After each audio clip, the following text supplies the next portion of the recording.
Pandora के बाकी नावी के साथ मिलकर धरती से आए लोगों से अपने प्लेनेट को बचाने के लिए युद्ध किया और उन्हें हराकर वापस धरती पे जाने के लिए मजबूर कर दिया। वहाँ पे सिर्फ वही लोग रहे जो उस प्लेनेट को बर्बाद नहीं होने देना चाहते थे। जेक को उसके साथ ही डॉक्टर ग्रेस के अवतार से पैदा हुई एक बच्ची भी मिली जिसका नाम उसने किटी रखा और उसने अपने पहले बेटे का नाम नेटेम रखा। वहाँ के सभी लोगों का मानना होता है कि हमारी जिंदगी यहाँ की देवी एवा की देन है और हमारी हर सांस इनके लिए समर्पित होनी चाहिए। इसी तरह जेक नेटेरी के साथ खुशी से अपनी जिंदगी जीने लगा। अब उसके टोटल 4 बच्चे हो चुके थे। धरती के लोगों के वहाँ से चले जाने के बाद उन्हें वहाँ पर कर्नल का बेटा मिला जो काफी छोटा था और क्योंकि कर्नल अब मारा जा चुका था इसीलिए उन्होंने उस बच्चे को अपने साथ ही रखकर उसकी देखभाल की और उसका नाम उन्होंने स्पाइडर रखा। वो भी जेक के बच्चों के साथ ही खेला करता था और उन्हीं को वो अपना परिवार मानता था। लेकिन नेटेरी के लिए अब भी वो एक एलियन ही था जो कि उसके बाकी के बच्चों से हमेशा अलग ही रहेगा। जेक ने खुद ही अपने बच्चों को लड़ने और हथियार चलाने की कला भी सिखाई। वो सब अपनी जिंदगी में काफी खुश थे। लेकिन एक दिन जेक को आसमान में एक नया तारा दिखा और इसका सिर्फ एक ही मतलब था कि धरती के लोग अपने स्पेसशिप से वापस पेंडोरा पर आ रहे थे। पर इस बार वो कुछ ज्यादा ही तैयारी के साथ आए थे क्योंकि उन्होंने अपनी पिछली हार से बहुत कुछ सीखा था और एक बार फिर से उन्होंने सब कुछ बर्बाद करना शुरू कर दिया। और इसके बाद हम वहाँ के लैब में एक अवतार को जागते हुए देखते हैं और ये अवतार किसी और का नहीं बल्कि उसी कर्नल का होता है जिसे नेटेरी ने इसके पहले वाले पार्ट में मार डाला था। उसमें कर्नल की सारी यादों को एक इलेक्ट्रॉनिक चिप की मदद से डाल दिया गया था और इस बार उसका मकसद जेक सुली को पकड़ना था जो आए दिन पेंडोरा के बाकी नावी के साथ मिलकर वहाँ पे चल रहे उनके काम में बाधा डालता रहता था। और आज भी वो अपने लोगों के साथ मिलकर एक हथियार से भरे ट्रेन पर हमला करके सारे हथियार को लूट लेता है। वहीं पे हम उसके दोनों बेटों को देखते हैं। वो भी अपने डैड की तरह ही काम करना चाहते थे और इसीलिए वो भी वहाँ के हथियारों को लूटने चले गए। पर उसी दौरान वहाँ पर हुए एक हवाई हमले में नेटेम घायल हो गया लेकिन खुशकिस्मती से उसे कुछ हुआ नहीं और जेक उसे बचाकर घर ले आया। वहाँ पे बहुत सारे नावी पहाड़ों की गुफा में छुपकर रहा करते थे क्योंकि इंसानों ने वहाँ पे आकर उनके घरों को तबाह कर दिया था। वहाँ पे जेक अपने बेटों को बहुत डांट लगाता है क्योंकि उसके मना करने के बावजूद वो लोग उसके पीछे गए थे। अब कर्नल और उसके बाकी के साथी अवतार एक बेस पे पहुंचते हैं। वहाँ की जनरल उसे बताती है कि जेक उनके लिए आए दिन मुसीबत बनता जा रहा है और अगर वो चाहते हैं कि पेंडोरा इंसानों के रहने के लायक भी बने तो उन्हें किसी भी हालत में जेक को पकड़ना ही होगा। इसके लिए उसकी आर्मी बहुत दिनों से कोशिश कर रही थी लेकिन उन पहाड़ों में उसे ढूंढना बहुत ही मुश्किल हो रहा था। कर्नल अपने साथियों के साथ उसकी तलाश करने के लिए जंगल में चला गया। वहीं पे जेक के सभी बच्चे भी घूमने के लिए आए हुए थे। वो कर्नल उस जगह पे जाता है जहाँ पर पिछली बार उसकी नावी लोगों के साथ लड़ाई हुई थी। वहीं पे जेक के बच्चों की नजर उन पर पड़ जाती है और वो ये बात जेक को बता देते हैं। जेक उन्हें कोई भी हरकत करने से मना करता है और चुपचाप उन्हें वहाँ से निकल जाने को कहता है। वो बच्चे उसकी बात मानकर वहाँ से जाने लगते हैं लेकिन अचानक से उनके सामने कर्नल और उसके आदमी आ गए जिन्होंने उन्हें बंदी बना लिया।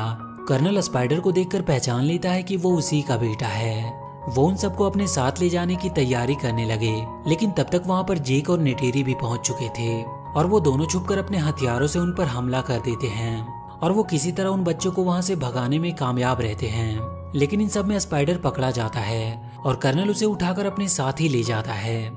जेक अब अपनी फैमिली की सेफ्टी के लिए उन्हें कहीं दूर ले जाना चाह रहा था क्योंकि अब स्पाइडर पकड़ा जा चुका था और उसे डर था कि कहीं वो उन्हें उनका पता ना बता दे जिससे उसकी वजह से उसके बाकी के सारे लोग भी मारे जा सकते थे। इधर स्पाइडर को वो लोग जेक का पता बताने के लिए बहुत टॉर्चर कर रहे थे पर वो किसी भी हाल में उनके सामने झुकने को तैयार नहीं था। इसीलिए कर्नल खुद अपने तरीके से उसे समझाने की कोशिश करता है।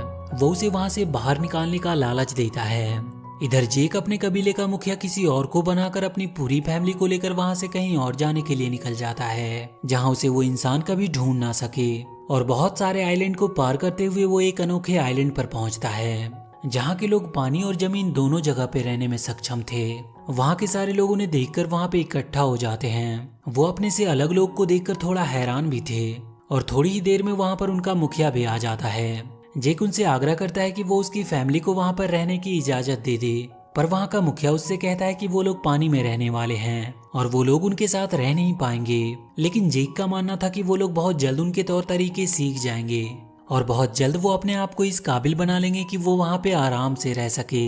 मुखिया उसकी बातों को मान लेता है और उन्हें वहाँ रहने की इजाजत दे देता है। वो अपने बेटे और बेटी को यह जिम्मेदारी सौंपता है कि वो उन्हें यहाँ पर रहने के तरीके सिखाए और उसी दिन से वो लोग उनके साथ पानी के अंदर रहने और वहाँ के क्रिएचर की सवारी करने की ट्रेनिंग शुरू कर देते हैं। सभी को शुरू में बहुत दिक्कत हो रही थी ज्यादा देर तक पानी के अंदर रहने में, लेकिन किटी पानी के अंदर बहुत ही आराम से रहना सीख गई थी। जेक भी वहाँ के मुखिया के साथ उन पानी में रहने वाले क्रिएचर की सवारी करने की ट्रेनिंग कर रहा था, पर उसे भी स्टार्टिंग में काफी दिक्कत हो रही थी। इधर कर्नल स्पाइडर को लेकर अपने लिए एक इकरान चुनने आया था ताकि वो पूरी तरह से एक नावी बन जाए, और बहुत ही जल्द वो एक इकरान को अपने लिए चुन लेता है। जेक के बच्चे भी धीरे धीरे सब कुछ वहाँ पर सीखने लगे थे। एक दिन मुखिया का बेटा और उसके दोस्त किटी की हरकतों का मजाक उड़ाते हैं, जिसकी वजह से उनकी किटी के भाई नेटिम और रॉक से लड़ाई हो जाती है। बाद में जेक अपने बेटे को समझाता है कि उन्हें वहाँ पर रहना है और इसीलिए वो सबसे दोस्ती बनाकर रखे। अगले दिन रॉक्स जाकर मुखिया के बेटे से माफी मांगता है और उसकी तरफ दोस्ती का हाथ बढ़ाता है, पर वो उसका दोस्त बनने का नाटक करते हुए उसे लेकर वो एक जगह पे आता है और उससे कहता है कि यहाँ पे वो लोग शिकार करते हैं। और जब रॉक्स वहाँ पे शिकार करने जाता है तो वो सब उसे अकेला छोड़कर वहाँ से चले जाते हैं। जैसे ही रॉक्स ने अपने तीर से वहाँ की एक मछली को मारा, वो देखता है कि वो वहाँ पर अकेला है और सभी लोग उसे छोड़कर जा चुके हैं। और तभी एक बड़ी सी मछली उसके ऊपर हमला करती है। वो अपनी जान बचाने के लिए वहाँ से भागने लगा और अपने आप को एक पत्थर के बीच में छुपा लिया, लेकिन अब उसकी सांसें खत्म हो रही थी, इसीलिए वो वहाँ से बाहर आने लगता है। लेकिन वो मछली एक बार फिर से उसके ऊपर झपटती है और वो जैसे ही उसे मारने वाली थी कि तभी एक बहुत ही बड़ी सी वेल आकर उस मछली को मार देती है। लेकिन रॉक्स की सांसें अब खत्म हो रही थी और वो डूबने लगता है। थोड़ी देर बाद जब उसकी आंखें खुली तो वो अपने आप को उसी वेल के ऊपर पाया। वो उस वेल का शुक्रिया कर रहा था कि उसने उसकी जान बचाई। तभी वो देखता है कि उस वेल के फिन में एक लोहे की हुक फंसी हुई है और वो जाकर उस हुक को वहां से निकाल देता है। और अब ऐसा लग रहा था कि वो वेल उसे अपना दोस्त मानने लगा है। वो उसे लेकर उस आइलैंड पर पहुंचा देता है जहाँ पे सभी लोग रॉक्स को काफी देर से ढूंढ रहे थे। मुखिया अपने बेटे की गलती की सजा देने की बात करता है, लेकिन रॉक्स कहता है कि इसमें सारी गलती उसकी खुद की है। इस बात से अब वो लड़का भी उसका सच में दोस्त बन जाता है। अगले दिन रॉक्स सबको बताता है कि एक वेल ने उसकी जान बचाई, जिसका ऊपर का एक फिन कटा हुआ था। मुखिया की बेटी उसे तुरंत पहचान जाती है और वो बताती है कि उसे टुकून कहा जाता है, लेकिन जिसे उसने देखा उसका नाम पायाकन है, जिसे सबसे अलग और अकेला कर दिया गया क्योंकि लोगों का कहना था कि वो एक हत्यारा है जिसने कई सारे नावी को मारा था। लेकिन रॉक्स ये बात मानने को तैयार नहीं था क्योंकि उसने उसकी जान बचाई थी। वो वहां से सीधा पाइकन से मिलने गया और उससे पूछने लगा कि उसे सबसे अलग क्यों कर दिया गया। वो पाइकन उसे लेकर समुद्र की गहराइयों में चला गया। इधर कर्नल अपने साथियों के साथ जेक की खोज में था। वो एक बहुत बड़े से जहाज जो टुकून का शिकार किया करते थे, उनकी मदद से वो वहां से दूर हर एक आइलैंड की छानबीन करने का सोचता है। और थोड़ी ही देर में वो लोग उस आइलैंड पर पहुंच जाते हैं और वहां के लोगों को टॉर्चर करके उनसे जेक के बारे में पूछने लगते हैं, लेकिन कोई भी उन्हें कुछ भी बताने को तैयार नहीं था। इसीलिए वो उनके पूरे गांव को ही जला देता है। जेक उसी आइलैंड के दूसरी छोर पे रह रहा था। वहां का मुखिया उसे बताता है कि वो लोग उसे ढूंढते हुए उनके आइलैंड तक पहुंच चुके हैं। जब गांव वाले कर्नल को कुछ नहीं बताते हैं तो उसे एक आइडिया आता है और वो उनके इलाके के टुकून का शिकार करने का डिसाइड करता है ताकि ये देखकर सारे गांव वाले उनकी ताकत को जान सके। इधर रॉक्स पाइकन के साथ बॉन्ड बनाकर उसके बारे में जानता है कि उसे सबसे अलग क्यों किया गया। रॉक्स उसमें देख पाता है कि कैसे हंटर्स ने उन पर हमला किया था, जिसमें कई नावी और टुकून मारे गए, लेकिन सबने उसे ही किलर समझा।